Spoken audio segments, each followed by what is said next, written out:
Hi everybody, I'm Chase from the Disc Golf Underground, and today we're going to try and break some discs. If you saw my last video, I broke this KC Pro Glow Rock in a one disc round. Basically I took this disc and for every shot I only used this disc, whether it was my drive, approach, or putt. And on hole 12 I hit a tree pretty good and the disc shattered. Obviously I was experimenting with this to see if it would break or not in a regular round in about 50-degree weather here in Houston. And this disc lasted about 12 holes before it ended up breaking. But after that round, I got to thinking about the discs I normally throw. Obviously, as a member of Team Vibram, I throw Vibram rubber. That's predominantly what my bag is. I putt with a Ridge, I throw with an O-Lace and an Ibex, and that's just what I do. And so I would not expect Vibram to break because they're known for grip and durability.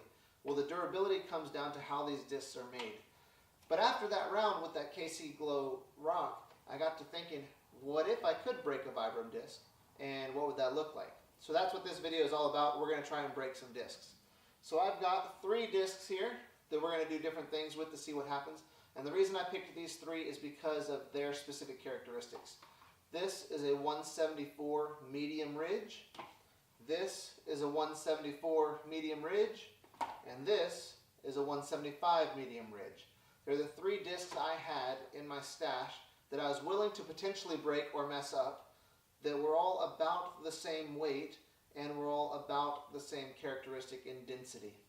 Now I think the best experiment would be to use a firm disc because it's closest to plastic, but I didn't have 3 firms in the same disc mold and in the same weight class that I could experiment with. Now the reason we're going to do this is because I want to know, could Vibram hold up to extreme cold temperatures? But living here in Houston, I don't get extreme cold temperatures. If anything, I get hot temperatures when it's 110 degrees in the summer with 100% humidity. So we're going to try to replicate cold temperatures on these discs. Then we're going to throw them into a big old piece of plywood that's up on my fence, and we will see if we can break or damage these discs that are made from rubber. One of these discs I will just stick into a deep freeze that I have in my garage. We'll use something like this thermometer here that, like right now it's reading in my garage that it's 56 degrees, 56.8 degrees. Let's see if I can get that to zoom in. There we go. 52, what is that? I can't read through my camera. So it's 65.9 degrees in my garage right now. What we will do is I will take this thermometer and I'll put it in my freezer, for example, and we'll see what the reading is like after I have this disc in there for 24 hours. This disc, for example, I will stick in a bucket of salt water. The reason I'm using salt water is because it will freeze at a colder temperature than just regular tap water. So I'll try and freeze this one to a lower degree than the other one. And then the last disc will make some poor man's liquid nitrogen, and we'll attempt to get it super cold before I slam it into something and try and break it. I don't know what the density of the rubber needs to be before it shatters like a KC Glow Rock, but I think it'd be really cool to find out, and that's what we're going to attempt to do with these 3 discs, and hopefully we can get one to break. I mean, not hopefully get one to break because they should break, but I think it'd be really fun to try and break something like that. And that's what this video is all about. All right, so to get started, of course, we're just preparing our solution here with a bunch of salt and water. We're going to mix it up, stick it in the freezer, and see what happens. My original concept was this, is that I would go through and I'd freeze one and then let the red one just sit there in the ice chest and get, to about the temperature of ice. But after I stuck the freezer in there, or not the freezer, the thermometer in there overnight, that freezer goes down to -8 degrees, whereas the salt water and ice only got down to about 23 degrees Fahrenheit.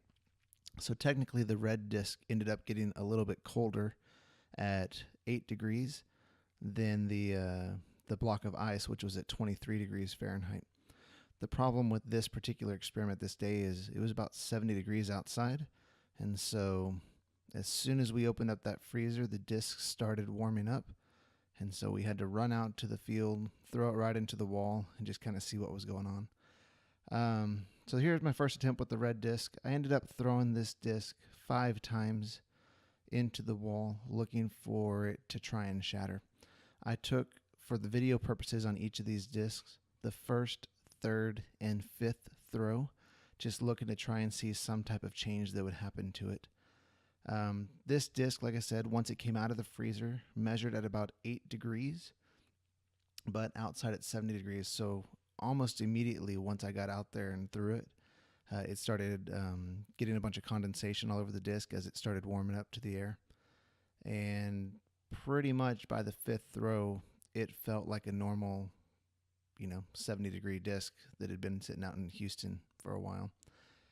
And ultimately really held up well. It didn't have any too many major issues. As we jump over here into the block of ice, like I said, this got down to 23 degrees. Ice typically freezes at 32, obviously, so I put some salt in there to make it go a little bit colder. And that one, when I first pulled it out, it felt pretty stiff.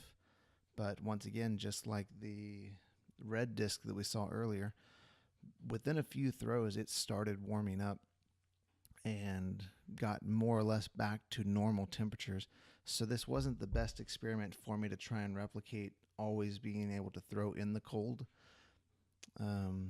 All in all, though, both the red and the orange disc, as we threw it into the wall, it held up really well. It would bend and then pop right back into normal ways.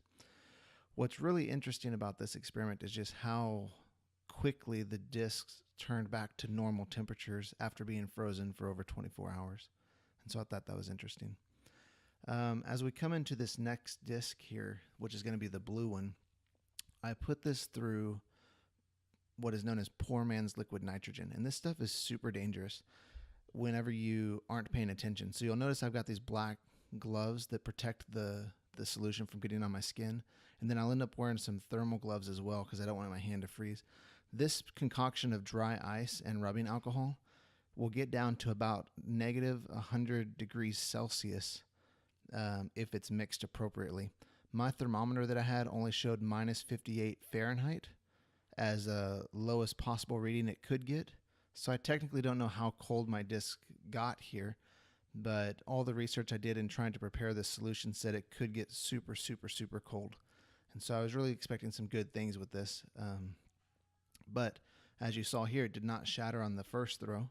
And so after each time, I would soak it back in that solution again in order to try and see if I could get it back to super cold and then throw it into the wall. And unfortunately, or fortunately, depending on how you look at it, the blue disc held up pretty well and never ended up shattering, even though I was trying to get it super cold. That poor man's liquid nitrogen, basically, like I said, it's just dry ice and rubbing alcohol. And the concoction that it is supposed to be able to get super, super cold. And I thought that would make it super brittle in order to shatter it. There's a lot of YouTube videos out there of people that break, different rubber balls, for example. They'll dip one in liquid nitrogen and then they'll hit it with a golf ball or just drop it. And what it'll do is it'll just shatter it. Basically, after we look at these 5 throws into the plywood, this disc looks just like barely used. I mean, there's no nicks or gouges in the side of the rim. There's no puddling on the top. Everything from this red disc held up pretty well, even though it came out of the freezer at about 8 degrees or so. This orange disc here that we're about to jump into, once again, just these held up really, really, really well. No nicks, no scratches. There's still a bunch of salt all over that one, just from being in the saltwater solution, so you can kind of see that on there. But it's not that it's the rubber flashing, peeling, or even splintering. This one, though, I thought would get colder than the red one, but didn't. It ended up only being about 23 degrees. The blue one, though, did not hold up as well. As you see, this orange one is pretty flat. Everything held up well. It reformed back into its original position. The blue one, you'll notice, is a lot more deformed, though definitely playable and not crazy deformed. You can start seeing some puddling that happens. I'm trying to demonstrate it through rubbing right here. That section there is starting to puddle, and whenever I would stick the disc flat on the ground, it was much more warped versus the red and the orange one, whereas the red and orange one did not show any warping at all after 5 throws. Obviously, it's a small sample size.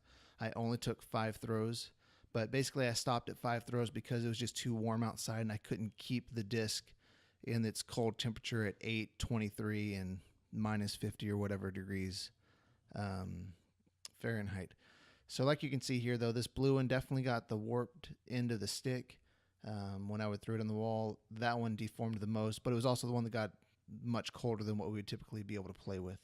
All in all, it was a fun experiment. I enjoyed playing around with it, and I hope you enjoyed watching this video. Y'all have a great time and throw them straight.